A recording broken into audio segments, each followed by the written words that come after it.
Mila stood at the window of her small apartment, watching the rain slide down the glass. The city lights blurred into soft halos in the darkness. She held a cup of tea in both hands, feeling its warmth against her palms. It was late, past midnight, but sleep would not come. It never came easily anymore. She was 48 years old now. Her hair, once completely dark brown, now showed threads of silver at the temples. Small lines marked the corners of her eyes. But it was not age that had changed her most. It was something else, something deeper. 5 years ago, Mila had been a different person.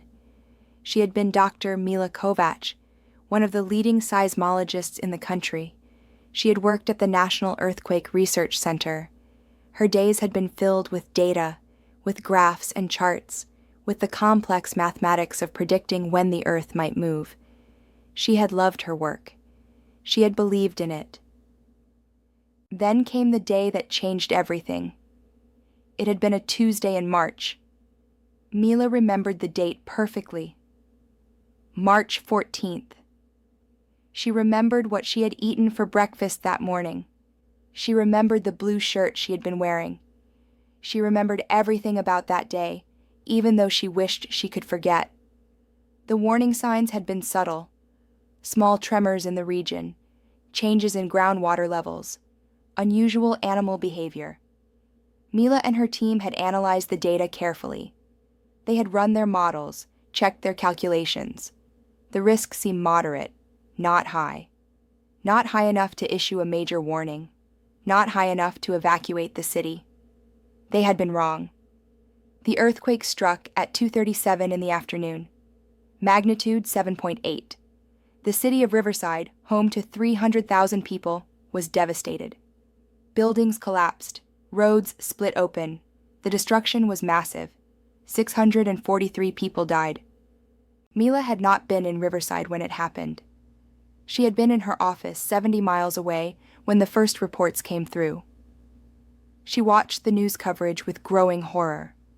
She saw the collapsed buildings, the fires, the desperate rescue efforts. She saw the faces of survivors, their eyes blank with shock. And she knew that she and her team had failed. The investigation that followed was thorough and fair. The committee concluded that the earthquake had been an outlier, an unexpected event that fell outside normal prediction patterns. No blame was assigned. No one lost their job. The report stated clearly that current technology could not have predicted this particular earthquake with certainty. But Mila could not accept this. She felt the weight of those 643 deaths on her shoulders. She lay awake at night, seeing their faces. The young mother trapped under rubble. The old man who died in his apartment. The teacher who had been crushed while trying to save her students. She had been trained to predict earthquakes. That was her job. That was her purpose. And she had failed. 6 months after the Riverside earthquake, Mila resigned from the research center. Her colleagues tried to convince her to stay. They told her she was one of the best in the field.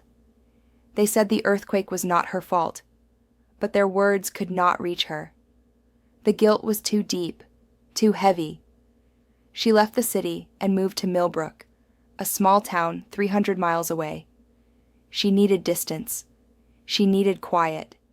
She needed to be somewhere where people did not know who she was, where they did not know about Riverside. Millbrook was perfect for hiding. It had a population of 20,000. It had one main street with small shops and cafes. It had parks and a river and mountains in the distance. It was peaceful and ordinary. Nothing dramatic ever happened there. Mila found a job at Greenfield Real Estate, a local property company. They needed someone to handle land records and map analysis. It was simple work, far removed from earthquake prediction. She would review property documents, check boundaries on maps, verify legal descriptions of land parcels. It required attention to detail, but not much else. It was exactly what she wanted. Something easy, something that could not hurt anyone. Her boss, Robert Greenfield, was a friendly man in his 60s. He had owned the company for 30 years. He asked few questions when he hired Mila. He seemed content to have someone with her qualifications, even if he did not fully understand her background in geology. "You seem overqualified for this job," he had said during her interview. "I am looking for a change," Mila had replied simply. "Something quieter." Robert had nodded, accepting this. Perhaps he sensed that she carried some burden. Perhaps he simply needed an employee and did not want to pry. Either way, he hired her. And so Mila began her new life in Millbrook. She worked from 9 to 5 at the real estate office. She lived in a small apartment above a bookstore on Main Street. She bought groceries at the local market. She took walks by the river in the evenings. She spoke to people politely, but did not make close friends. She existed, but she did not truly live. The work at Greenfield Real Estate was straightforward. Mila sat at a desk in a back office, surrounded by filing cabinets and computers. When clients wanted to buy land, she pulled the relevant documents. She checked property boundaries using the local government's mapping system. She verified that titles were clear and that there were no legal complications. It was boring work, but that was what she wanted. Boring meant safe. Boring meant no one would die because of her mistakes. Her coworkers were kind, but not intrusive. There was Janet, the receptionist, who always smiled and offered her cookies. There was Tom, who handled residential property sales and told the same jokes repeatedly. There was Sarah, who managed commercial properties and talked constantly about her 3 children. They were nice people, but Mila kept them at a distance. She did not want to explain her past. She did not want their pity. In the evenings, Mila returned to her apartment and tried to fill the empty hours. She read books. She watched television. She cooked simple meals. Sometimes she sat by the window, as she was doing now, and simply watched the world outside. She felt like a ghost, present, but not really there. The nightmares came regularly. In her dreams, she was back at the research center, watching the data on her screen. She saw the warning signs, but in the dream, they were so clear, so obvious. How had she missed them? How had she not seen what was coming? Then the earth would shake, and she would see Riverside collapsing, buildings falling in slow motion, people screaming. She would wake up gasping, her heart racing, her body covered in sweat. On those nights, sleep would not return. She would make tea and sit by the window until dawn. Sometimes she thought about going back to seismology. She thought about returning to the research center, about working with her old team again. She thought about trying to prevent another Riverside. But whenever these thoughts came, they were followed immediately by fear. What if she failed again? What if more people died because she had misread the data? The fear was paralyzing. So she stayed at Greenfield Real Estate, filing papers and checking maps, living a half-life. Years passed this way, 5 years of routine and numbness, 5 years of running from her past. Then came the morning that changed everything. It was a Tuesday in October, a crisp autumn day with clear blue skies. Mila arrived at the office at her usual time, 8:45. She made coffee in the small kitchen and carried it to her desk. She turned on her computer and checked her email. There was a message from Robert. "Good morning, Mila. We have a new project. Large development called Riverside Meadows. They want to build 200 homes on the old Benson property north of town. Can you pull all the land records and maps? They are meeting with me this afternoon, and I need the full packet. Thanks. Robert." Mila felt a chill when she read the name. Riverside Meadows. The same name as the city destroyed by the earthquake. She told herself it was just a coincidence. Riverside was a common name. Many towns had rivers. She pulled up the land record system on her computer and entered the property details. The Benson property. She knew it vaguely. It was a large piece of farmland about 5 miles north of Millbrook. The Benson family had owned it for generations, but old Mr. Benson had died last year and his children wanted to sell. The files downloaded slowly. Legal descriptions. ownership history, tax records, zoning information. Mila opened each document methodically, checking the details. Everything seemed standard. Then she opened the geological survey map. Her breath caught in her throat. The property was situated directly over a fault line. Not just near a fault line. Over it. The fault ran right through the middle of the property, a clear red line on the geological survey map. Mila stared at the screen, her heart pounding. She knew this fault. It was called the Clearwater Fault. It was not one of the major faults in the region, but it was active. Not very active, but not dormant either. Small earthquakes had been recorded along it over the past century. Nothing major, but the potential was there. She checked the development plans. 200 homes. That meant potentially 200 families. Perhaps 800 to 1,000 people would live there. She felt cold. Her hands were shaking slightly as she clicked through the other documents. Surely someone had noted this. Surely the developers knew about the fault line. There must be some documentation, some acknowledgement of the geological risk. But there was nothing. She went through every file carefully. The environmental impact report mentioned soil quality and drainage. The zoning approval discussed residential density and access roads. But nowhere in any document was there any mention of the Clearwater Fault. This was impossible. The geological survey map was part of the public record. Anyone doing proper research would have found it. Unless... Mila's mind raced. Unless someone had deliberately left it out. Unless someone had decided that mentioning the fault line would kill the deal, would make the property unsellable. She sat back in her chair, feeling sick. This was wrong. This was deeply, terribly wrong. But what could she do? She was just a filing clerk, essentially. She had no authority. She was not a seismologist anymore. She had given up that life, given up that responsibility. And yet, here it was. The very situation she had been running from. People in danger. A chance to prevent disaster. And she was the only one who had noticed. She thought of Riverside. 643 people. She had not been able to save them. Could she save these people? The ones who would live in Riverside Meadows, in homes built on unstable ground? Mila closed her eyes and took a deep breath. She had two choices. She could say nothing, give Robert the files he requested without the geological survey, and let the development proceed. It was not her responsibility. She was not an earthquake expert anymore. She could stay safe, stay hidden, and let someone else deal with it. Or she could speak up. The afternoon meeting was at 3 o'clock. She had hours to decide. She spent those hours in a state of anxiety. She tried to work on other tasks, but could not concentrate. She went to the bathroom and splashed cold water on her face. She looked at herself in the mirror. Who was she? Was she someone who stayed silent while people walked into danger? Or was she someone who spoke up regardless of the consequences? At 2:45, Robert called her into his office.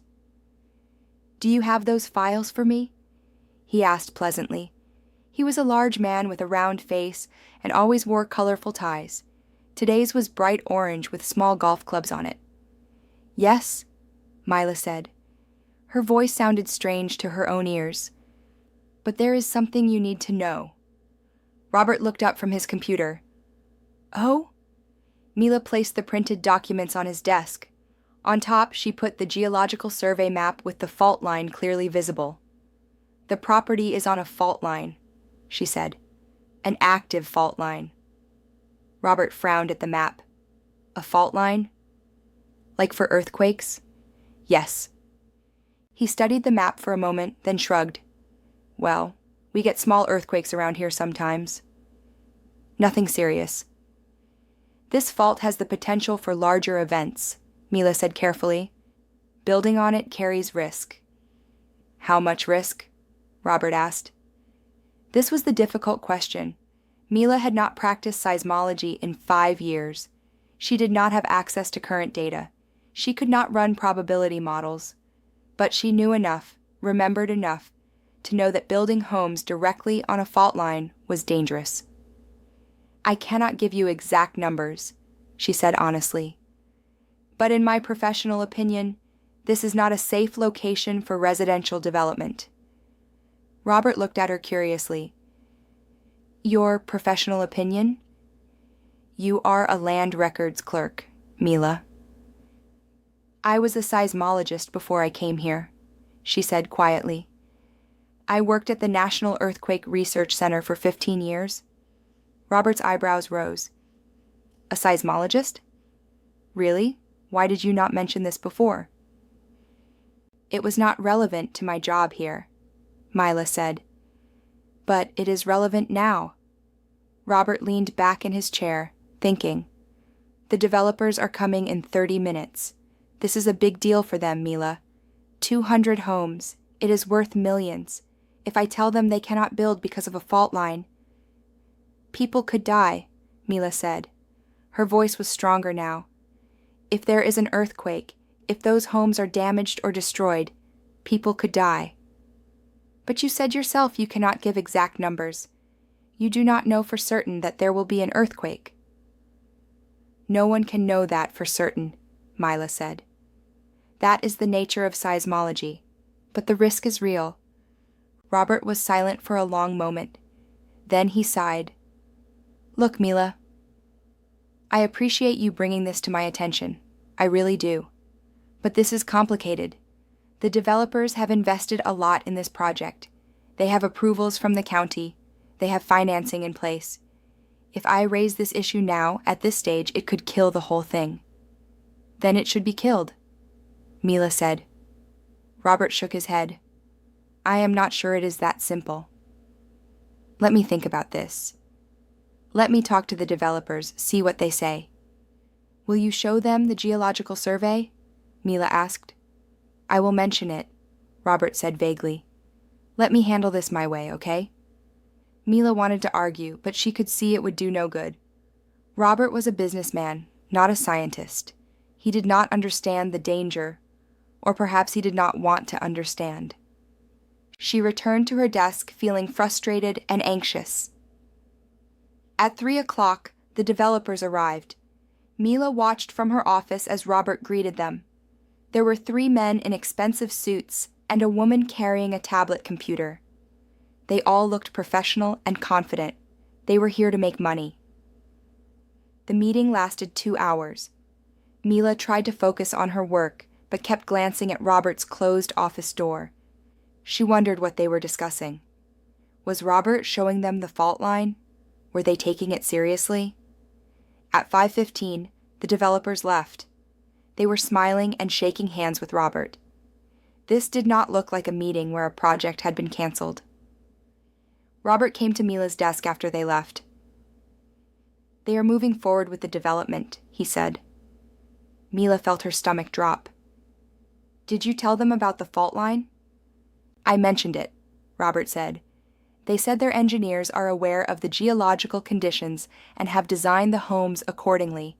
They said all the construction will meet the latest safety codes." "Safety codes are not enough," Mila said. "Not if the fault produces a significant earthquake." "Mila," Robert said, his voice gentle but firm, "I know you are concerned. And I respect your expertise, but this project has gone through all the proper channels. It has been approved by the county, by the Planning Commission, by environmental review. Everything is legal. I cannot stop it, just because of one geological map." "But people will live there," Mila said.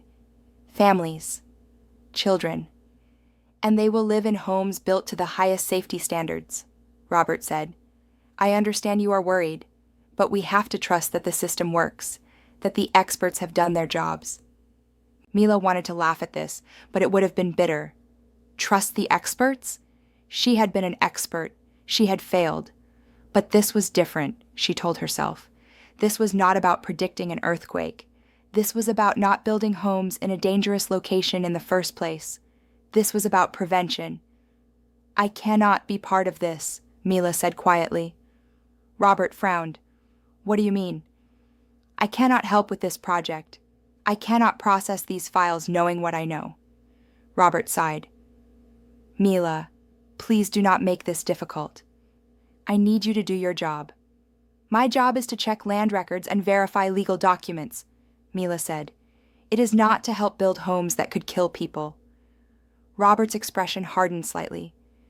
You are overreacting. This is a legal development on a legal piece of property. If you refuse to do your job, that is a serious problem. Then it is a problem, Mila said. She was surprised by her own courage. 5 years of silence, 5 years of hiding, and suddenly she was standing up for something again. Robert stared at her for a long moment. Then he shook his head. Go home, Mila. Take the rest of the day off. Think about this. We will talk tomorrow. Mila left the office. She walked home through the autumn evening, her mind churning. What had she just done? She had essentially refused to do her job. She might lose her position.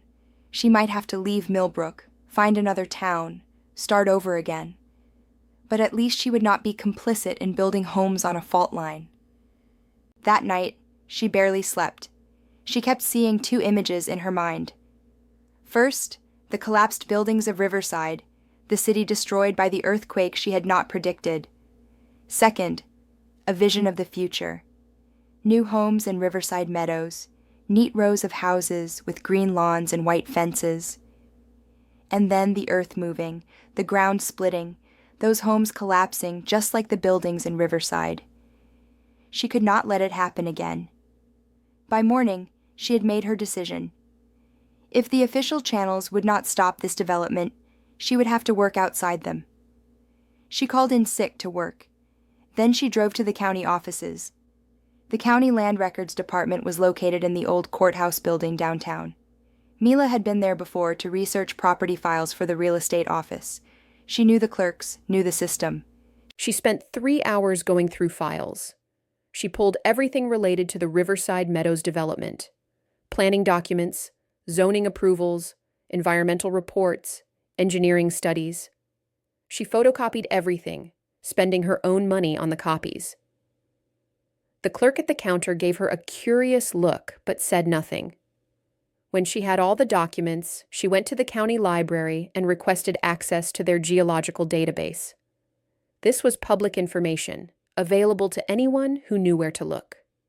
She pulled up detailed maps of the Clearwater Fault, historical seismic data, and research papers on fault activity in the region. She spent the whole day at the library, reading and taking notes. She had not looked at seismological data in 5 years, but it came back to her quickly. The terminology, the analysis methods, the way to assess risk. It was like riding a bicycle. You never really forgot. What she found confirmed her fears. The Clearwater Fault was more active than she had thought. There had been 3 moderate earthquakes along it in the past century. Magnitude 4 to 5. Not huge, but significant. And geological studies suggested the fault was capable of larger events. Potentially magnitude 6 or even 7. A magnitude 6 or 7 earthquake with homes built directly over the fault? The damage would be catastrophic. She compiled all the information into a report. She was careful to stick to facts, to cite sources, to present the data clearly. She wrote in simple, direct language. This was not an academic paper. This was meant to be understood by ordinary people. Her conclusion was clear. Building residential homes on the Benson property posed an unacceptable risk to future residents. The development should not proceed. But who would listen to her? She was not working in an official capacity. She had no standing with the Planning Commission or the county board. She was just a former seismologist who worked at a real estate office. She needed to get this information to people who would care, people who would be living in those homes. But the development had not been publicized yet. The homes had not been built, had not been listed for sale. There were no potential buyers to warn. Or were there? Mila returned to the real estate office the next morning. She had been away for 2 days. Janet greeted her warmly. "Feeling better?" the receptionist asked. "Yes, thank you," Mila said. Robert called her into his office immediately. "Mila, we need to talk," he said. He did not look happy. "I know," Mila said. "I am sorry for walking out the other day. But I need to ask you something. Has anyone expressed interest in the Riverside Meadows homes yet?" Robert frowned. "Why do you want to know?" "Because they have a right to know about the geological risks," Mila said.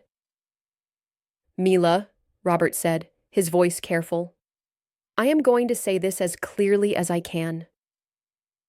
The Riverside Meadows development is legal and approved. If you interfere with it in any way, you will face legal consequences. Do you understand? You could be sued for damages. You could be charged with harassment or defamation." "For telling the truth?" Mila asked. "For spreading unfounded concerns that damage a legitimate business," Robert said. "The developers have lawyers, Mila. Good lawyers. They will protect their investment." "And what about the people who will live there?" Mila asked. "Who protects them?" "The building codes protect them. The county inspections protect them. The system works." "The system failed in Riverside," Mila said quietly. Robert's expression softened. "I heard about that. Janet told me you were involved somehow. I looked it up. I know you worked on the earthquake prediction team." He paused. "I am sorry for what happened. I really am. But you cannot let that tragedy control your life. You cannot see danger everywhere." "I am not seeing danger everywhere," Mila said. "I am seeing danger in one specific place, and I am trying to prevent another tragedy. By breaking the law? By violating client confidentiality?" Robert shook his head. "I cannot let you do that. If you continue down this path, I will have to let you go. And I will have to report your actions to the authorities." Mila felt a wave of disappointment, but not surprise. She had known this might happen. "I understand," she said. "I will clean out my desk." Robert looked pained. "It does not have to be this way. Just let this go. Do your job. Stay out of the Riverside Meadows issue. You can keep working here." "I cannot do that," Mila said simply. She returned to her desk and began packing her things.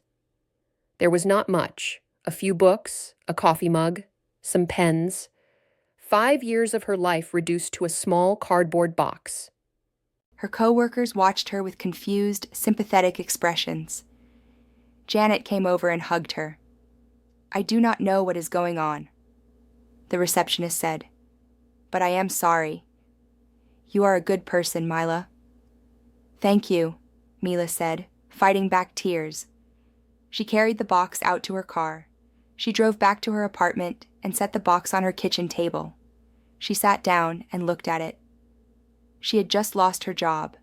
She had no income now. Her savings would not last forever. She would have to find new work, and in a town this small, that would not be easy. But she could not regret her decision. Some things were more important than a job. She pulled out her laptop and opened her email. She had the report she had compiled. She had the evidence. Now she needed to figure out how to use it. An idea came to her. The local newspaper. Millbrook had a weekly paper called the Millbrook Herald. It covered local news, events, sports. It was small, but people read it. If she could get them to publish her findings, it would alert the community to the danger. She found the newspaper's website and looked up the editor's contact information. His name was David Chen. She composed an email, attaching her report. "Dear Mr. Chen, I am writing to bring to your attention a serious public safety issue.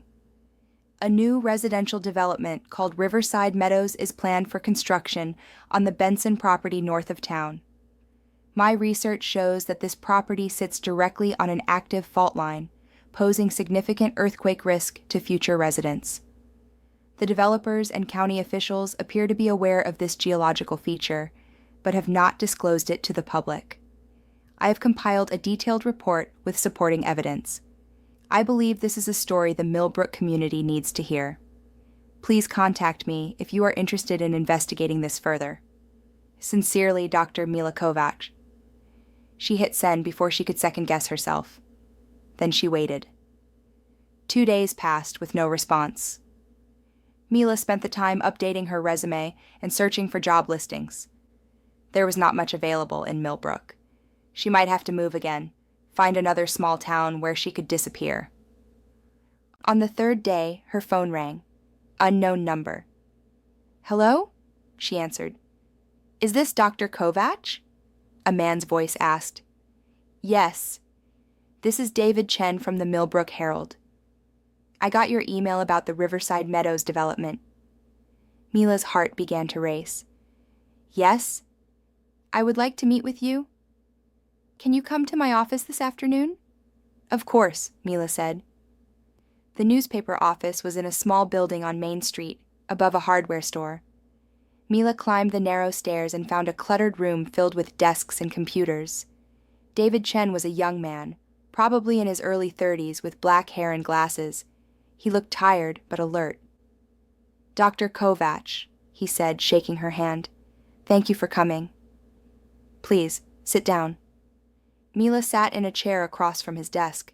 She noticed her report printed out and covered with handwritten notes. "I read your report," David said. "It is very thorough. I have to admit, I did not know anything about this development before you contacted me." "The developers have been quiet about it," Mila said. "I only learned about it because I was working at Greenfield Real Estate." "Was working?" David picked up on the past tense. "I was fired for trying to bring attention to this issue," Mila said. David nodded slowly. "That is interesting. Very interesting." He tapped her report. "I did some digging after I got your email. I contacted the county planning office. They confirmed that Riverside Meadows has been approved. 200 homes. Construction is supposed to start next month." "Did they mention the fault line?" Mila asked. "They did not. When I asked specifically about geological surveys, they said all environmental assessments had been completed and filed, but they would not give me details." "The geological survey exists," Mila said. "It is in the public records." "But it was not included in the environmental impact report." "Why not?" David asked. "That is a very good question," Mila said. David leaned back in his chair thinking. This could be a big story, but I need to be careful. If I publish accusations about the developers without solid evidence, they could sue the paper. We are a small operation. We cannot afford a lawsuit." "I understand," Mila said. "What do you need?" "More sources.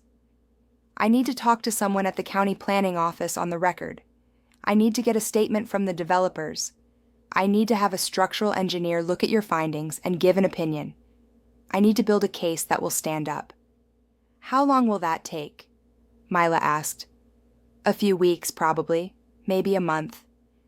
And in the meantime, the developers will start construction," Mila said. "Maybe," David said. "But if I rush this story and get it wrong, it will do more harm than good. Trust me. I know this is frustrating, but we have to do this right." Mila left the newspaper office feeling both hopeful and anxious. David seemed genuine, seemed to want to help. But a month? In a month, construction equipment might already be on the property. Foundation work might have started. She could not wait that long. That evening, she made another decision. She would go directly to the County Planning Commission. She would speak at their next public meeting. She would present her evidence to the commissioners and demand that they reconsider the approval for Riverside Meadows. She looked up the Planning Commission's schedule online. They met twice a month. The next meeting was in 5 days. She spent those 5 days preparing. She refined her report, made it even clearer and more direct. She created a presentation with slides showing the fault line, the historical earthquake data, and the proposed home locations. She practiced speaking, making sure she could present the information confidently and calmly. On the evening of the Planning Commission meeting, she drove to the county courthouse. The meeting room was on the second floor, a plain room with fluorescent lights and rows of chairs. About 20 people were scattered through the audience. The 5 planning commissioners sat at a long table at the front. Mila signed up to speak during the public comment period. Her hands were shaking slightly as she wrote her name on the sheet. The meeting began with routine business: approval of minutes, zoning variance requests, updates on various projects. Mila barely heard any of it. Her mind was focused on what she would say. Finally, the chairman, an older woman with short gray hair, announced the public comment period. "We have 3 people signed up to speak," she said, looking at the sheet. "First is Dr. Mila Kovac." Mila stood and walked to the podium at the front of the room. She had connected her laptop to the projector. Her first slide appeared on the screen behind her. "Good evening," she said. Her voice was steady, stronger than she had expected. "My name is Dr. Mila Kovac. I am a seismologist with 15 years of experience in earthquake research. I am here tonight to talk about the Riverside Meadows development, which this commission approved 6 months ago." The commissioners looked at her with polite but not particularly interested expressions. They probably heard complaints about developments all the time. "The Riverside Meadows project plans to build 200 homes on the Benson property," Mila continued. "This is a large residential development that will house hundreds of families. But there is a serious problem with this location." She clicked to her next slide, showing the geological survey map with the fault line clearly marked. The property sits directly on the Clearwater Fault, an active seismic fault. This fault has produced multiple earthquakes in recorded history, including 3 moderate events in the past century. Building homes on this site poses significant risk to future residents. Now she had their attention. The commissioners were leaning forward, studying the map on the screen. "The environmental impact report for this development made no mention of the fault line," Mila said. "The geological survey, which clearly shows the fault, was not included in the materials reviewed by this commission. I believe this was a deliberate omission designed to hide a significant public safety concern." The chairman frowned. "That is a serious accusation, Dr. Kovac." "It is a serious situation," Mila said. She clicked through more slides, showing historical earthquake data, risk assessments, and information about fault line building restrictions in other jurisdictions. "I am not saying that a major earthquake will definitely happen," she said. "No one can predict that.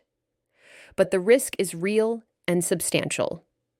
Building homes on an active fault line is dangerous. It violates basic principles of public safety. This development should not proceed." When she finished, there was silence in the room. Then one of the commissioners, a middle-aged man in a business suit, spoke up. "Dr. Kovac, you said you are a seismologist. Are you working in an official capacity here? Are you representing some organization?" "No," Mila admitted. "I am here as a private citizen. But my professional credentials and expertise are valid. And you are saying that we, this commission, approved a dangerous development?" another commissioner asked. She sounded defensive. "I am saying that you approved a development without full information," Mila said carefully. "The geological risks were not properly disclosed." The chairman looked through some papers in front of her. "I have the approval documents here. The environmental impact report was reviewed and approved by the county environmental office. Are you saying they made a mistake?" "I am saying that critical information was left out of that report," Mila said. But you are not a county employee. You are not an official investigator. You are just someone with opinions about this development. I am someone with expertise and evidence, Mila said, and I am asking you to look at that evidence before it is too late. The commissioners conferred quietly among themselves for a moment. Then the chairman spoke. Thank you for your comments, Dr. Kovac. We will take your concerns under advisement. Next speaker, please. Mila stood there for a moment, stunned. That was it? Under advisement? They were just going to dismiss her? She returned to her seat, feeling deflated.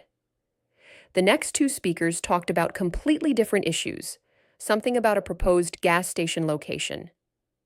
Mila barely heard them. When the meeting ended, she approached the chairman. Excuse me, Mila said. What does under advisement mean exactly? Will you be investigating my concerns? The chairman looked at her with a mixture of sympathy and annoyance. Dr. Kovac, I understand you are concerned. But this development has already been approved. All the legal requirements were met. We cannot simply reverse our decision because one person raises objections, no matter how qualified that person is. If you believe there was a legal violation in the approval process, you should take that up with county council. But what about the people who will live there? Mila asked. What about their safety? The development will be built to code, the chairman said. Safety regulations will be followed. Beyond that, people make their own choices about where to live. We cannot protect everyone from every possible risk.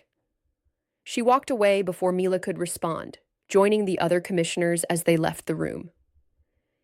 Mila drove home feeling frustrated and defeated. She had tried the official channels.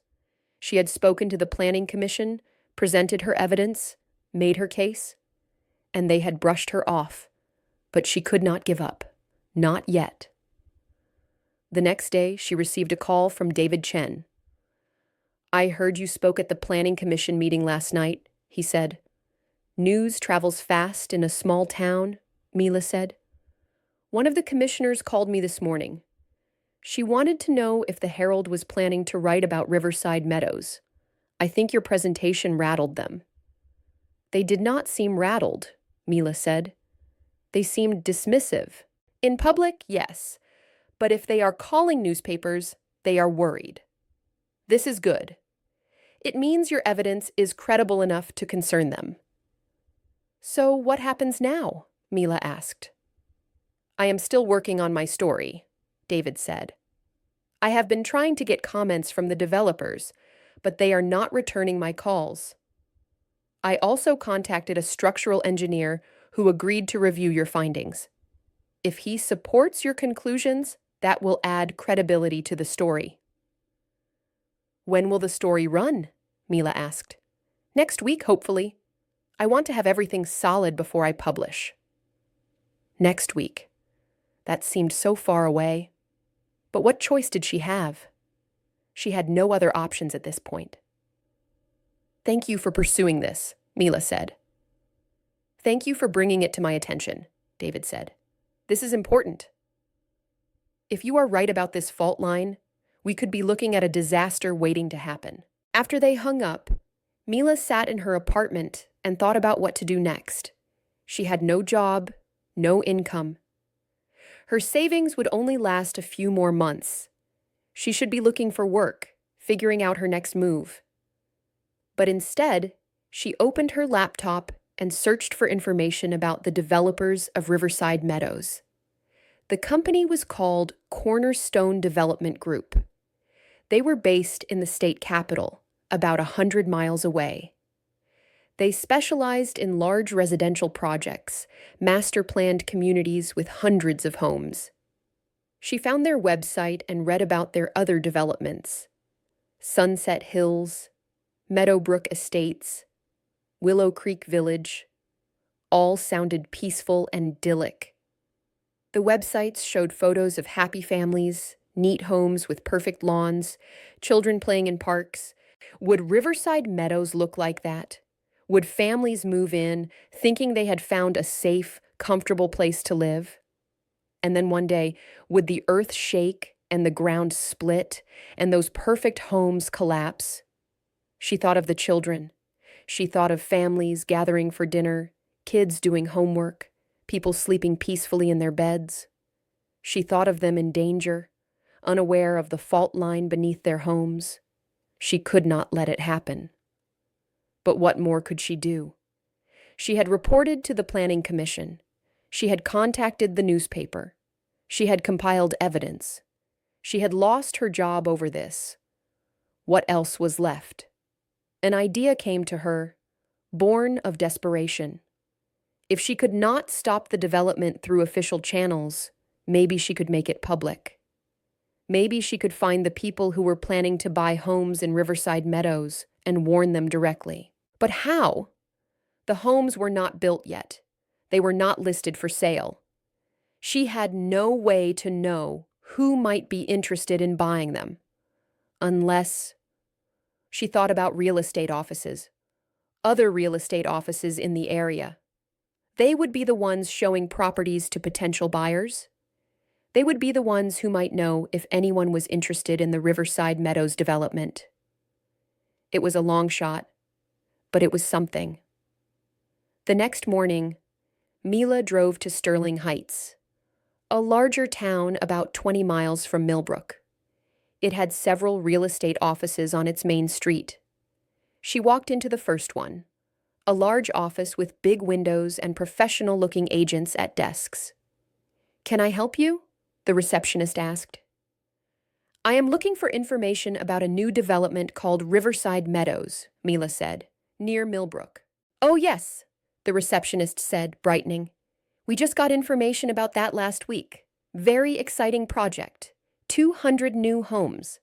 Are you interested in buying?" Mila's heart sank. They were already marketing it. "Maybe," she said.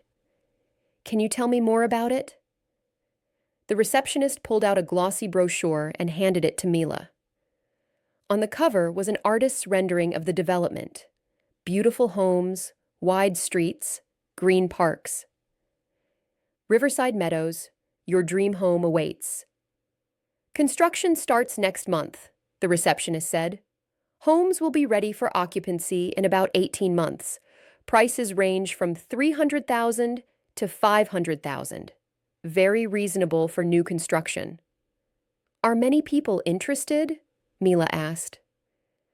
"Quite a few. We have had maybe 15 families asking about it just in the past week." 15 families. Already. And this was just one real estate office in one town. How many more were there across the region? "Can I take some brochures?" Mila asked. "Of course. Take as many as you like." Mila took a stack of them and left.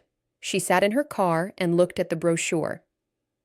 The artist's rendering showed everything except the fault line running underneath. The happy families in the pictures had no idea what they would be buying into. She drove to 3 more real estate offices that day. Each one had similar brochures, similar enthusiasm about Riverside Meadows. Each one told her about interested families, people eager to buy new homes in a growing community. By the end of the day, Mila estimated that at least 50 families were already considering buying homes in the development. And construction had not even started yet. Once the homes were actually built, once they were ready for occupancy, that number would grow to hundreds.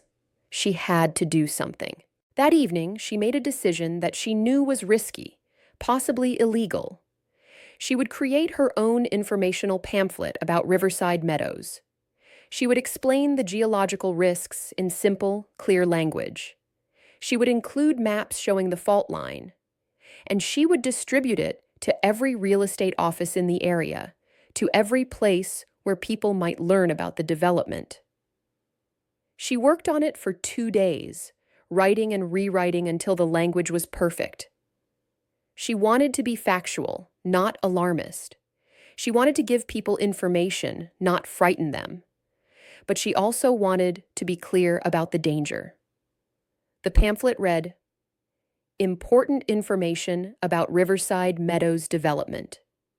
If you are considering purchasing a home in the Riverside Meadows development, please be aware of the following geological facts.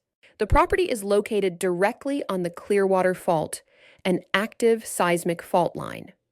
This fault has produced multiple earthquakes in recorded history, including 3 moderate events in the past century, magnitudes 4.0 to 5.2. Building homes on active fault lines carries significant risk. In the event of an earthquake, structures built over fault lines may experience severe damage or collapse. This information was not included in the development's environmental impact report or marketing materials. For your safety and the safety of your family, we urge you to research the geological risks carefully before making a purchase decision. For more information, contact Dr. Mila Kovac at. She printed 200 copies at the local print shop, paying out of her dwindling savings. Then she spent a full day driving around the region, going to every real estate office she could find. At each office, she left a stack of pamphlets on the reception desk or handed them directly to agents. Some agents were polite and took the pamphlets. Others were suspicious or hostile, asking who she was and what her agenda was. One agent, a woman in an expensive suit, looked at the pamphlet and immediately tossed it in the trash. "This is scare tactics," the woman said. "This is completely inappropriate. If you continue to spread this kind of misinformation, I will report you to the real estate board." "It is not misinformation," Mila said calmly. "Everything in that pamphlet is factual and verifiable." "You are trying to sabotage a legitimate development," the woman said. "Why? What do you have against Cornerstone Development?" "I have nothing against them," Mila said. "I am trying to make sure people have all the facts before they make a major financial decision." "Get out of my office," the woman said. Mila left, but not before placing several more pamphlets on the counter. By the end of the day, she had distributed all 200 copies. She drove home exhausted, but feeling like she had accomplished something. Maybe some of those pamphlets would end up in the trash, but maybe some would reach people who needed to see them.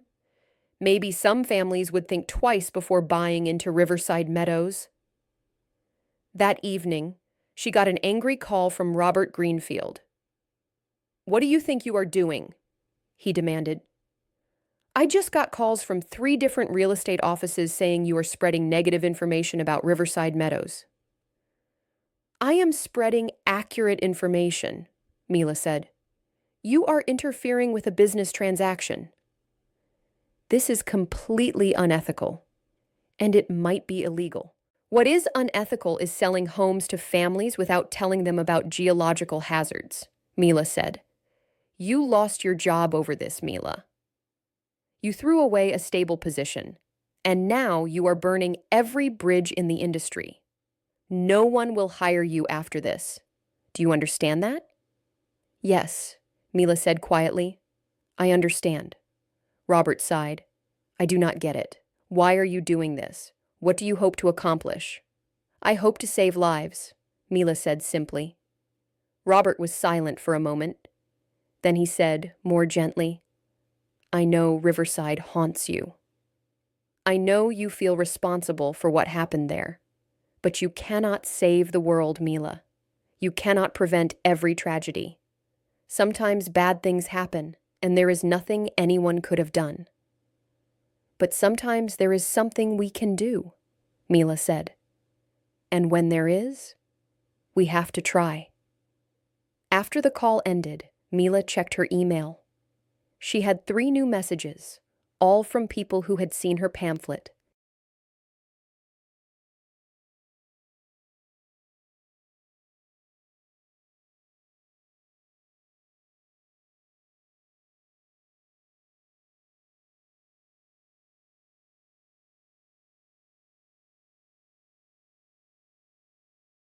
The first was from a woman named Sarah Martinez.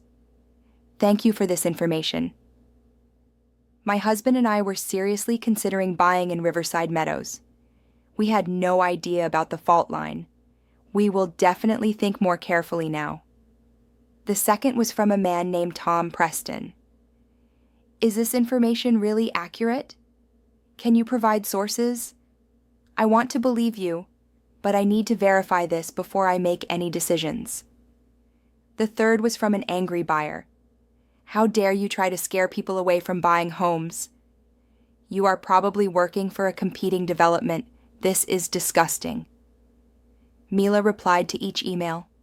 To Sarah, she wrote thank you for taking the information seriously. To Tom, she sent copies of the geological surveys and references to the scientific papers she had cited.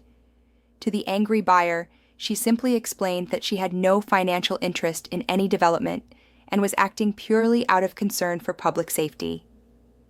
Over the next few days, more emails came in. Some were supportive, some were skeptical, some were hostile. But people were paying attention. That was something. Then, a week after she had distributed the pamphlets, David Chen's story finally ran in the Millbrook Herald. The headline read, "New development sits on active fault line, expert warns." The article was thorough and balanced. David had interviewed Mila, the planning commissioners, county officials, and an independent structural engineer. The engineer, Dr. James Foster, supported Mila's conclusions. He stated that building residential homes directly on an active fault line was highly inadvisable and posed unacceptable risks to residents. The article included maps showing the fault line and quotes from geological surveys. It noted that this information had not been included in the environmental impact report. It raised questions about whether the developers and county officials had been aware of the geological risks, and if so, why they had not disclosed them publicly. The final paragraphs were the most important. Dr. Mila Kovac, a former seismologist with the National Earthquake Research Center, first brought these concerns to public attention. She was subsequently fired from her position at Greenfield Real Estate after refusing to process documents for the development. "I could not be part of building homes that I know are dangerous," Kovac said in an interview. "If there is an earthquake on the Clearwater Fault, people will die. I could not live with myself if I stayed silent and let that happen."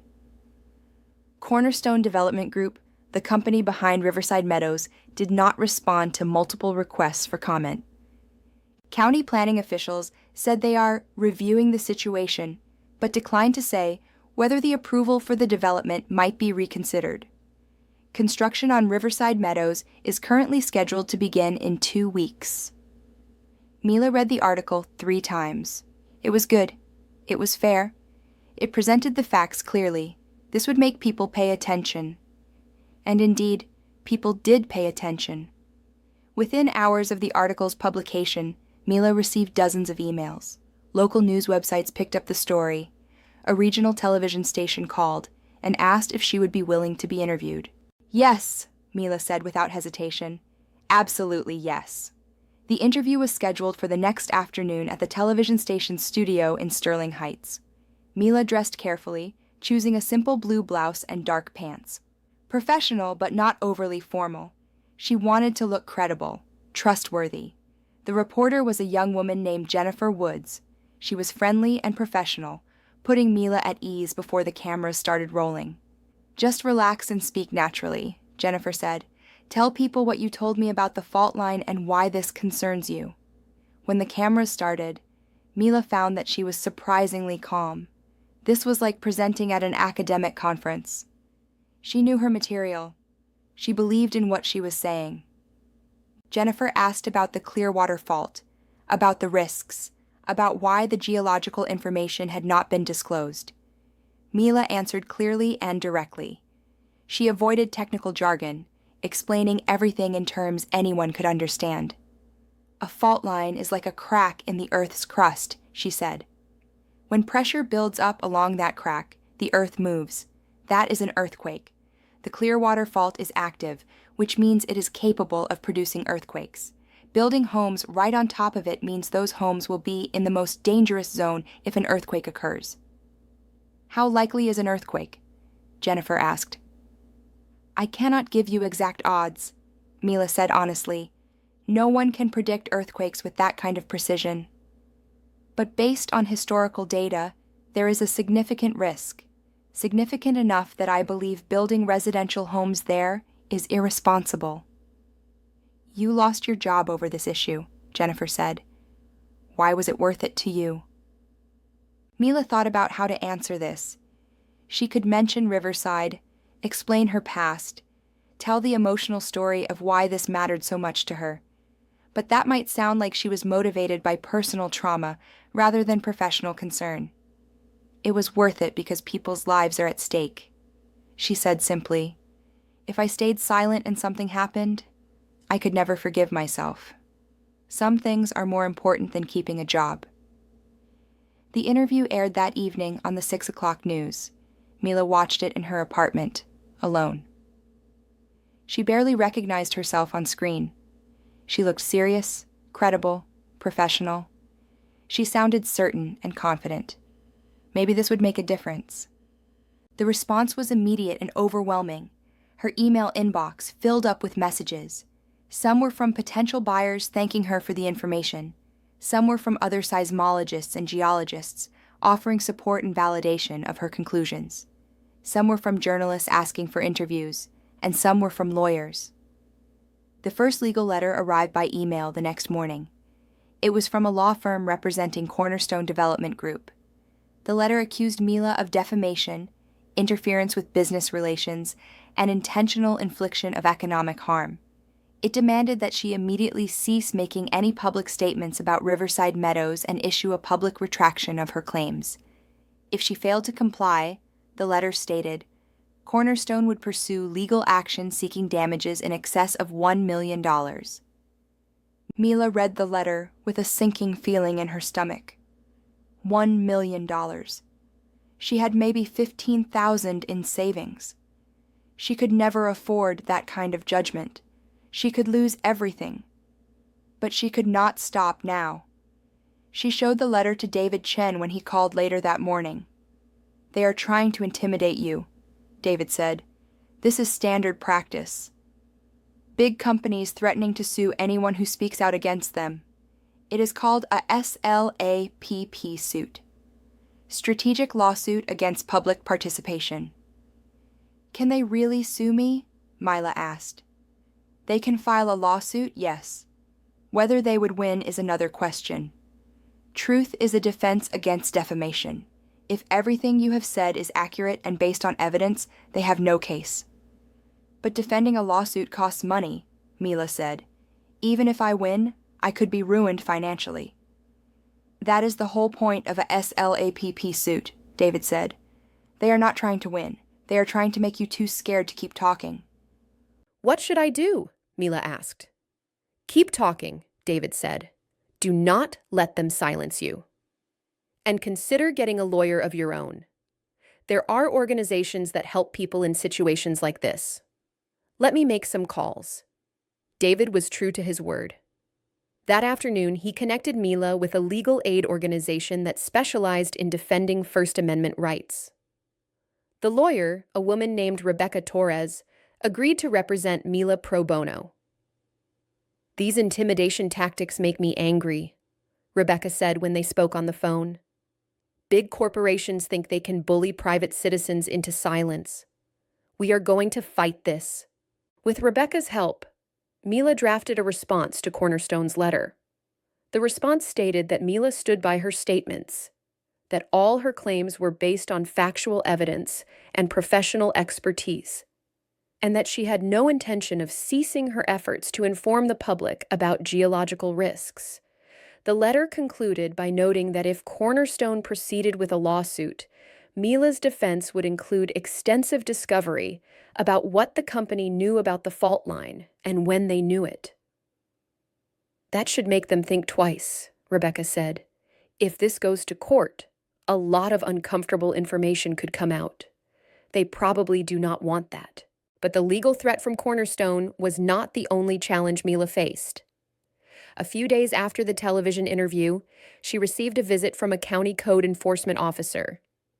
He served her with a notice stating that she was in violation of local regulations regarding the distribution of commercial materials without a permit. The fine was $500. Commercial materials? Mila said, confused. My pamphlets are not commercial. I am not selling anything. The county has determined that any printed material distributed in business establishments requires a permit, the officer said. He did not sound happy about it. He looked embarrassed.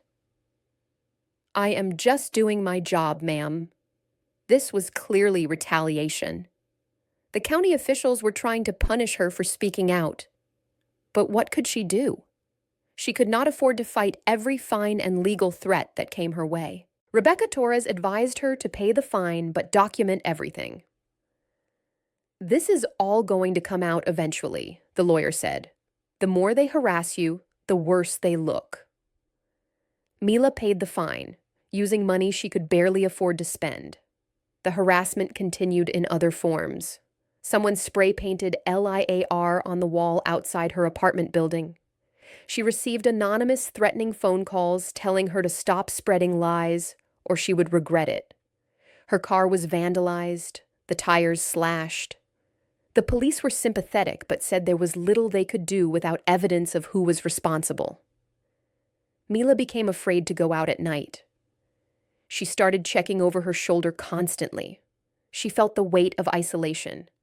She had no job, few friends, and now she was being actively targeted for trying to do the right thing. But she refused to stop. More news outlets picked up the story. A major state newspaper ran an investigative piece about building regulations on fault lines. A television news magazine show reached out asking if they could do a segment on the Riverside Meadows controversy. The story was growing beyond Millbrook, beyond the local area. It was becoming a regional issue. And with the increased attention came increased pressure on county officials and the developers. 3 weeks after David Chen's initial article, the County Planning Commission announced that they would hold a special session to review the approval for Riverside Meadows. Public comment would be welcome. Mila felt a surge of hope. Finally. Finally, they were taking this seriously. The special session was packed. The meeting room, which usually held about 30 people, was crammed with over 100. Concerned citizens, potential buyers, real estate agents, reporters, activists. Everyone wanted to know what would happen. The developers were there too.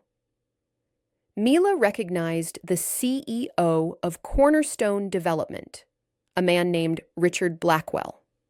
He sat in the front row with a team of lawyers. He did not look at Mila, but she could feel the hostility radiating from his direction. The chairman of the Planning Commission called the meeting to order and explained the purpose of the session. They would review the geological evidence, hear from experts on both sides, and determine whether the approval for Riverside Meadows should be reconsidered. First to speak was Dr. James Foster, the structural engineer who had supported Mila's concerns in David Chen's article. He presented detailed information about the Clearwater Fault, the risks of building on fault lines, and his professional opinion that the development should not proceed. Then came experts hired by Cornerstone Development. 2 geologists and an engineer who argued that the fault line was not as active as Mila claimed, that modern building techniques could mitigate the risks, and that stopping the development would be an overreaction. Mila listened carefully to their arguments. They were not entirely wrong.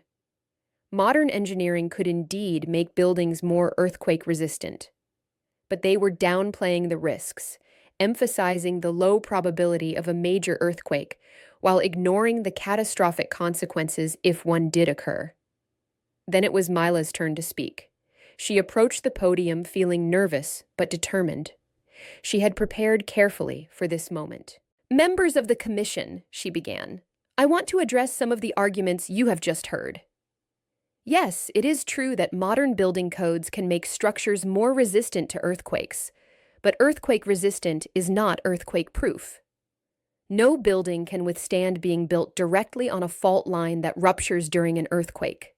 The ground itself will split. Homes will be torn apart. She clicked to a slide showing photos from past earthquakes where fault lines had ruptured through buildings. The damage was devastating. Structures split in half, foundations cracked and displaced, total destruction.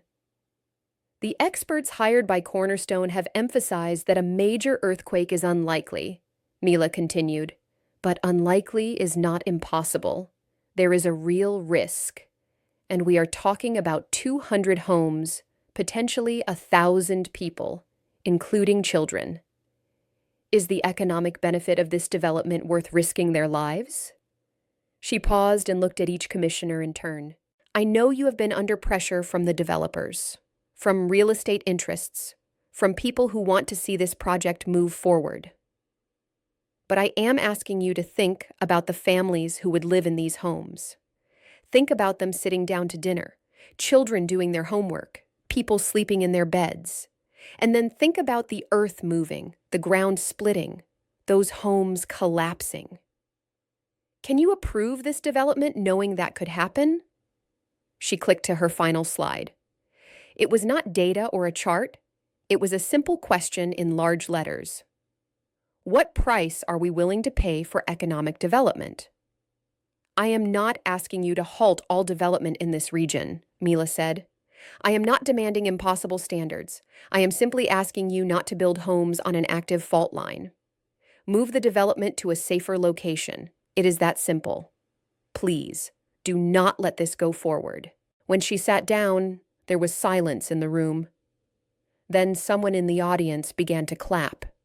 Then another person. Soon half the room was applauding. The commissioners looked uncomfortable. They conferred quietly among themselves for several minutes. Then the chairman spoke. Thank you to all who have presented information today. This is clearly a complex issue with strong opinions on both sides. The commission needs time to review all the evidence and consider our options. We will continue this discussion in closed session and announce our decision at our next regular meeting. When is that? Someone in the audience called out. 2 weeks from today, the chairman said. 2 more weeks of waiting. Mila felt exhausted. But something had shifted. She could see it in the commissioners' faces, in the way they avoided eye contact with Richard Blackwell and his lawyers. They were starting to realize that approving this development had been a mistake. They were looking for a way to reverse course without admitting fault. After the meeting, several people approached Mila to thank her and offer support. A woman with 2 young children hugged her and said, "We were going to buy a home there. You saved my family." David Chen interviewed her outside the courthouse. How are you feeling about the commission's decision to continue reviewing this? Cautiously hopeful, Mila said. But I will not rest easy until they officially revoke the approval. You have put everything on the line for this, David said. Your job, your financial security, your peace of mind. Do you regret any of it? Mila thought about this question. She thought about the nights she could not sleep, the harassment and threats, the legal intimidation, the fear and stress.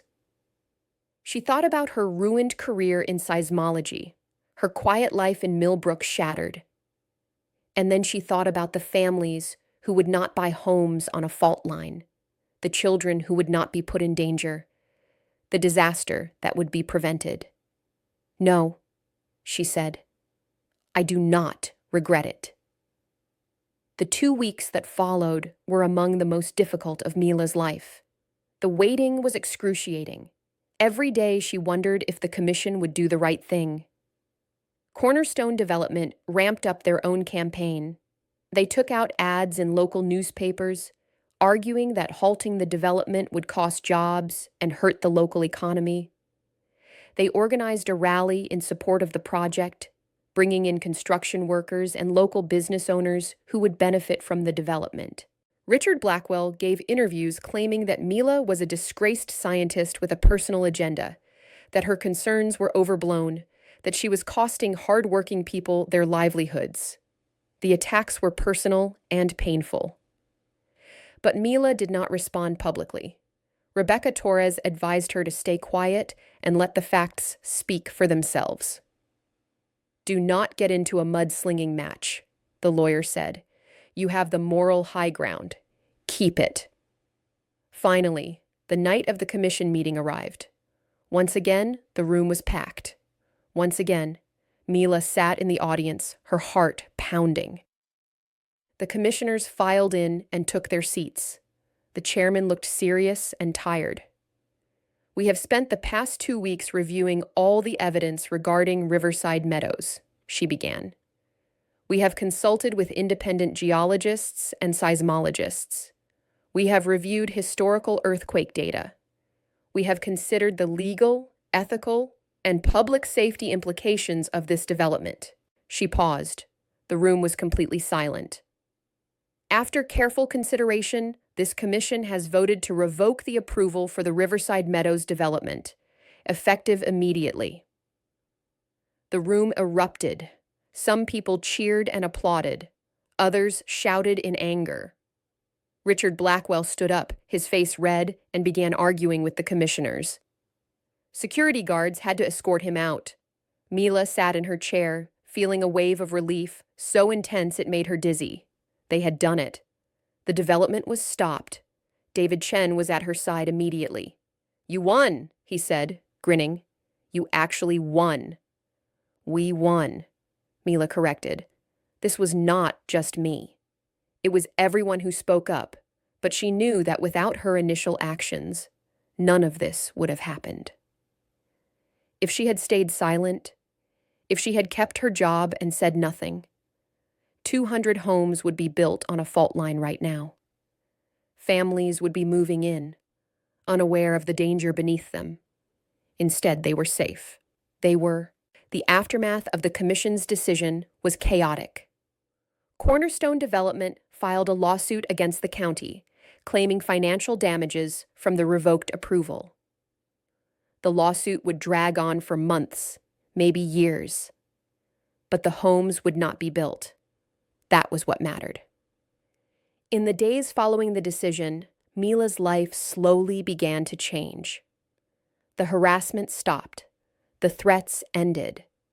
People in Millbrook who had viewed her with suspicion or hostility now approached her to shake her hand and thank her. "You saved us," one man said. "We were going to buy a home there. You saved my family's life." Job offers began to come in. A seismology research institute on the East Coast offered her a position. A university wanted her to teach and conduct research. The State Geological Survey invited her to join their team. For the first time in 5 years, Mila considered going back to seismology. Maybe she could return to earthquake research. Maybe she could face that work again without the paralyzing fear of failure. But first, she had something she needed to do. She took a trip to Riverside, the city destroyed by the earthquake 5 years ago. She had not been back since she resigned from the research center. It had been too painful. The city had been largely rebuilt. New buildings stood where old ones had collapsed. Life had resumed, as it always does after disaster. But there was a memorial in the center of town, a simple granite wall with the names of the 643 people who had died. Mila stood in front of the memorial for a long time, reading the names: Sarah Johnson, age 34, Marcus Chen, age 67, Emily Rodriguez, age 8, on and on. So many lives lost. "I could not save you," she said quietly to the names. "I am sorry. I tried, but I could not predict what would happen. I failed you." The guilt would never completely go away, she knew. It would always be there, a weight she carried. But standing there at the memorial, She realized something important. She could not change the past. She could not bring back the people who had died in Riverside, but she could help prevent future tragedies. She could use her knowledge and expertise to protect others. That was why she had fought so hard to stop Riverside Meadows. Not to redeem herself, not to make up for her failure, but simply to do what was right, to use what she knew to keep people safe. And that was what she would keep doing. She drove back to Millbrook feeling lighter than she had in years. The guilt was still there, but it no longer paralyzed her. She could live with it. She could even work with it, let it motivate her to do better, to be better. When she got back to her apartment, there was an envelope waiting for her. It was from the County Planning Commission. Inside was a formal letter. Dear Dr. Kovach, the County Planning Commission would like to offer you a position as a geological consultant. Your role would be to review proposed developments and assess geological risks. We believe your expertise and dedication to public safety would be invaluable to our community. Please contact us to discuss terms and conditions. Mila smiled. A job offer from the very commission that had initially dismissed her concerns. There was irony in that. She considered the offer carefully. It would mean staying in Millbrook, continuing to work in a small community rather than returning to major research. But it would also mean directly impacting public safety, reviewing developments before they were approved, preventing future Riverside Meadows situations. She called the commission chairman and accepted the position. Over the following months, Mila settled into her new role. She reviewed development proposals, checked geological surveys, assessed risks. She was thorough and careful, sometimes frustratingly so from the developer's perspective. But people came to trust her judgment. They knew she would not approve something unless it was truly safe. She also began giving talks at schools and... But many people did not, David pointed out. The developers knew about the fault line. County officials probably suspected something was wrong, but they all chose to stay silent or look the other way. You were the only one who stood up. Because I knew what could happen if I did not, Mila said simply. The article ended with a reflection on courage and responsibility. Dr. Kovach reminds us that sometimes doing the right thing means risking everything. It means standing alone against powerful interests. It means being willing to lose your job, your financial security, your peace of mind. But it also means being able to look at yourself in the mirror and know that you did not stay silent when speaking up mattered. When Mila read the article, she thought about all the twists and turns her life had taken. From successful seismologist to guilt-ridden recluse to unlikely activist to respected consultant. It had been a strange journey, painful and difficult, but ultimately meaningful. She thought about the families living safely in homes that were not built on fault lines because of her actions. She thought about the children who would grow up without experiencing the trauma of an earthquake, destroying their homes. She thought about the lives saved by her decision to speak up. And she thought about the 643 people who had died in Riverside. She would never forget them. But she had learned to live with the memory, to let it drive her forward rather than hold her back. One evening, Mila was working late at her office, reviewing a proposal for a new school, when her phone rang. Unknown number. Hello? She answered. Dr. Kovach? This is Margaret Williams. My daughter Lisa was one of the people killed in the Riverside earthquake. Mila felt her breath catch. Why was this woman calling her? I am so sorry for your loss, Mila said quietly. Thank you, Margaret said. I hope you do not mind me calling. I have been wanting to talk to you for a while now. I read the articles about what you did with Riverside Meadows, about how you fought to stop homes from being built on a fault line. Yes, Mila said, unsure where this was going. I want you to know something, Margaret said. Her voice was thick with emotion. I do not blame you for what happened to Lisa. I know you tried to predict the earthquake. I know you did your best. Mila closed her eyes, feeling tears well up. I failed, she whispered. I should have seen it coming. You are not God, Margaret said gently. You could not have known. But what you did with Riverside Meadows, that was different. You saw danger and you did something about it. You saved people. You saved other families from going through what I went through. I had to try, Mila said. I know. And I wanted to tell you that I am grateful. Lisa would be grateful too. She would be proud of what you did. After the call ended, Mila sat at her desk for a long time, crying quietly. She had carried the guilt of Riverside for so long. She had assumed the families of the victims hated her, blamed her. To hear Margaret's words of forgiveness and gratitude was overwhelming. Maybe, just maybe, she could forgive herself too. As time went on, Mila's reputation grew. She became known as the seismologist who had stood up to powerful developers, who had risked everything to protect public safety. She was invited to speak at conferences, to consult on major projects, to advise government agencies on earthquake risk assessment. But she never forgot where she came from. She never forgot the quiet desperation that had driven her to Millbrook, the years of hiding from her past. She never forgot the fear she had felt when she first saw that fault line on the geological survey map. And she never forgot the choice she had made, to speak up or stay silent. 2 years after the Riverside Meadows controversy, the state legislature passed a new law requiring comprehensive geological surveys for all residential developments over 50 units. The law was nicknamed Kovach's Law in her honor. Mila attended the signing ceremony at the state capitol. The governor praised her courage and dedication to public safety. Legislators shook her hand and thanked her for bringing attention to this important issue. It was surreal, being honored for something that had cost her so much. But it was also deeply satisfying. The law would protect countless families across the state. It would prevent future disasters. It would save lives. After the ceremony, a young woman approached Mila.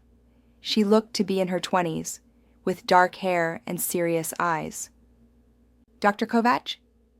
My name is Emily Foster. I am studying seismology at the university. I heard about what you did with Riverside Meadows. It is why I decided to go into this field. I want to help protect people like you do. Mila smiled at her. That is wonderful. We need more people who care about using science to serve the public good. Can I ask you something? Emily said. How did you find the courage to stand up when everyone else was against you? Mila thought about this. How had she found that courage? She had been so broken, so afraid, so determined to hide from responsibility. What had changed? I stopped running from my past, Mila said finally. I faced what had happened in Riverside, and I realized that hiding from responsibility was not going to honor the people who died. The only way to honor them was to use what I knew to prevent more tragedies. But what if you had been wrong? Emily asked. What if there had been no earthquake, and you had caused all that trouble for nothing? Then I would have been wrong, Mila said, but I would still have done the right thing. When public safety is at risk, we have a responsibility to speak up, even if we might be wrong, even if it costs us something. Because the alternative, staying silent when we see danger, is unacceptable. Emily nodded slowly. I will remember that. As Mila drove home from the Capitol that evening, she reflected on her journey. She was 50 years old now. Her hair was more silver than brown. Lines marked her face. She was older, but also stronger. She had been broken by Riverside and rebuilt by Riverside Meadows. She thought about the path not taken. What if she had stayed silent? What if she had kept her job at Greenfield Real Estate, processed the files, and said nothing? The development would have been built. Families would have moved in. And maybe nothing would have happened. Maybe the fault would have stayed quiet for decades. Or maybe one day, the earth would have moved. Maybe those homes would have collapsed. Maybe people would have died. She would never know for certain. That was the nature of prevention. Success meant nothing happening. It meant people going about their lives unaware that they had been saved from danger. But Mila knew. She knew that her actions had mattered. She knew that somewhere, families were safe because she had spoken up. Children were growing up in secure homes because she had refused to stay silent. That was enough. She continued her work as a geological consultant, reviewing developments and assessing risks. She taught classes on earthquake preparedness.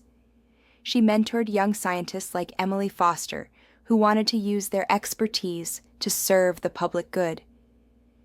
And sometimes, on quiet evenings, she would stand at her window and look out at the mountains in the distance. She would think about the forces that shaped the earth, the slow, grinding movement of tectonic plates, the invisible faults hidden beneath the surface.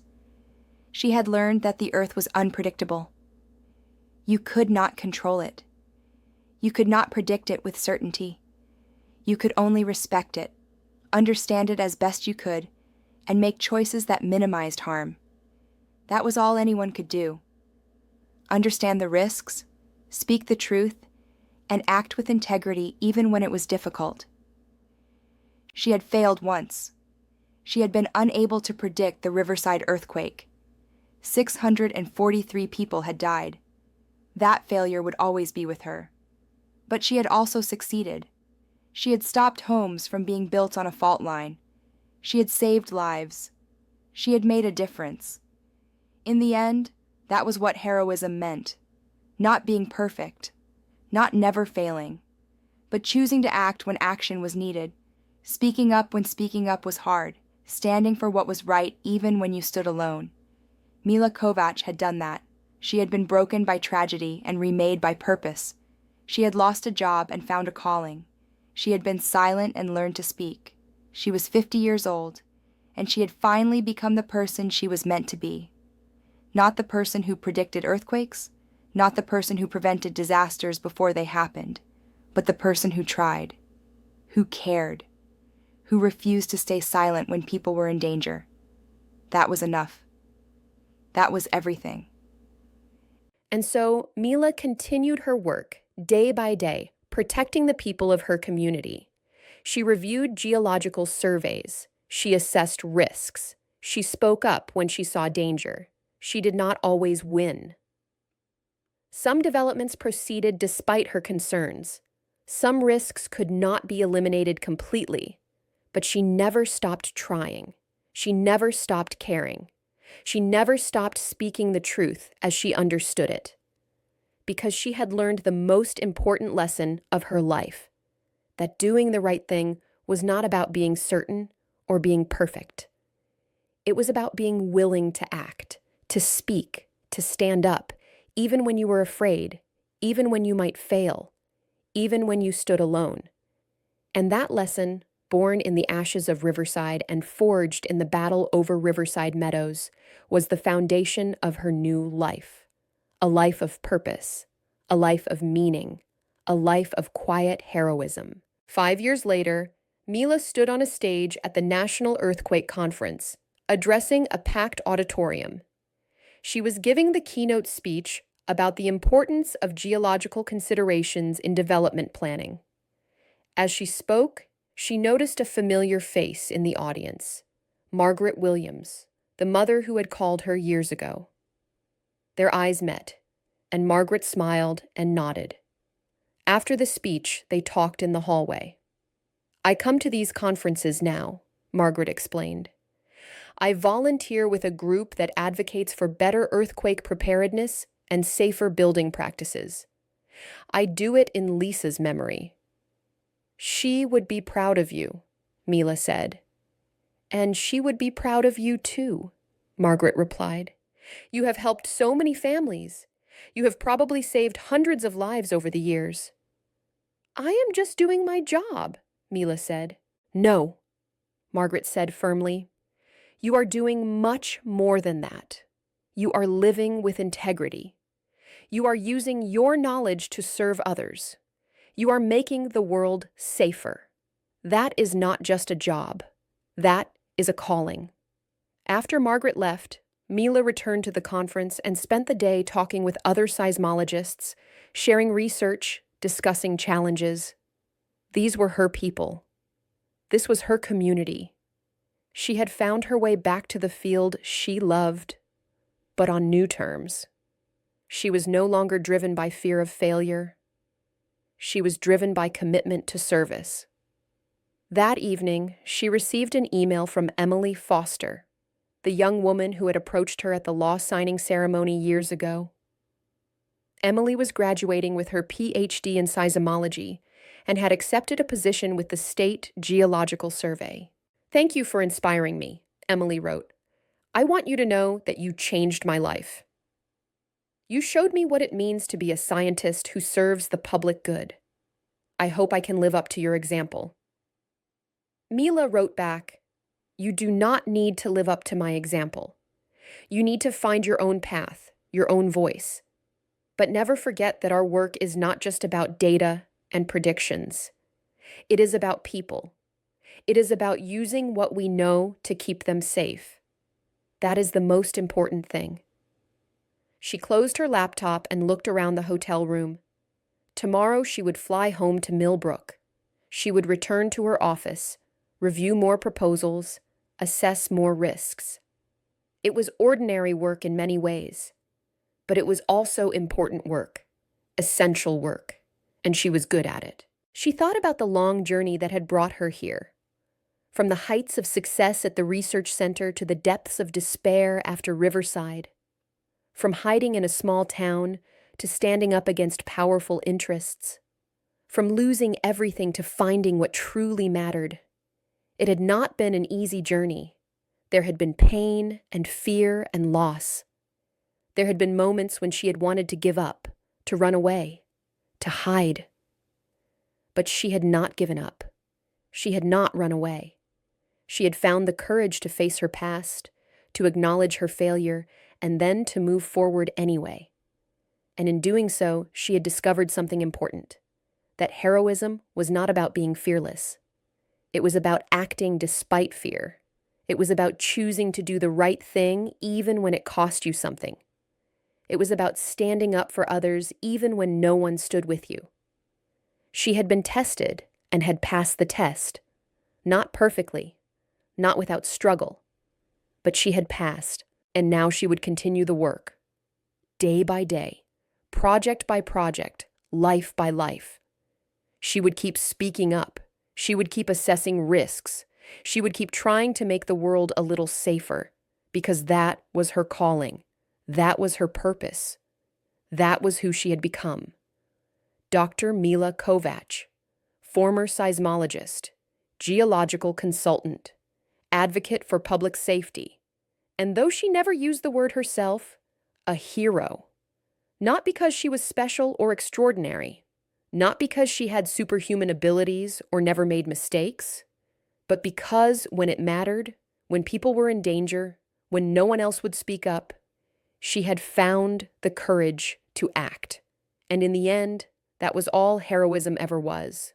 The willingness to try, the refusal to stay silent, the commitment to doing what was right, no matter the cost. Mila had learned that lesson the hard way, but she had learned it, and she would carry it with her for the rest of her life. Years continued to pass. Mila grew older, but did not slow down. She became a respected voice in earthquake safety, frequently consulted by government agencies and development companies.